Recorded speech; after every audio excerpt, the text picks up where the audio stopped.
পদত্যাগ নিয়ে বার্তা দিয়ে আসছে বিরোধী দলের নেতা কর্মীরা। জামাত শিবির তারা আগে থেকে বলছে যে রাষ্ট্রপতিকে পদত্যাগ করতে হবে, রাষ্ট্রপতি যখন ভাষণ দেবে তখন তারা সেই ভাষণ বয়কট করবে।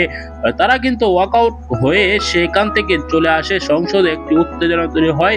তারা ব্যানার পিস্টন দেখায় রাষ্ট্রপতি স্বৈরাচারের দোসর, রাষ্ট্রপতিকে পদত্যাগ করতেই হবে বলে তারা সেখানে হুঙ্কার দিয়ে আসেন। অবশেষে রাষ্ট্রপতি নিজেই একটি বক্তব্য দিয়েছে, তিনি নিজ ইচ্ছায় পদত্যাগ করতে যাচ্ছেন, নিজে তিনি কঠিন অপমান ভোগ করেছেন বলে ইতিমধ্যে বক্তব্য দিয়েছেন। দর্শক, আপনি কি চান রাষ্ট্রপতি সরে যাক নাকি রাষ্ট্রপতি থাকুক? এই বিষয়ে আপনার মতামত কমেন্টে জানাবেন।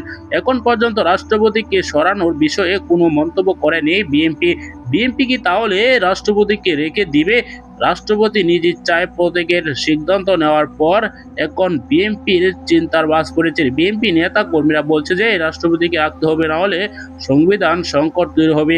দর্শক, আপনার মতামত কি? রাষ্ট্রপতিকে সরিয়ে দিলে কি ঠিক হবে নাকি রাষ্ট্রপতিকে রেখে দিলে সংবিধান সঠিক মতো চলবে? এই বিষয়ে আপনার মতামত কমেন্টে জানাবেন।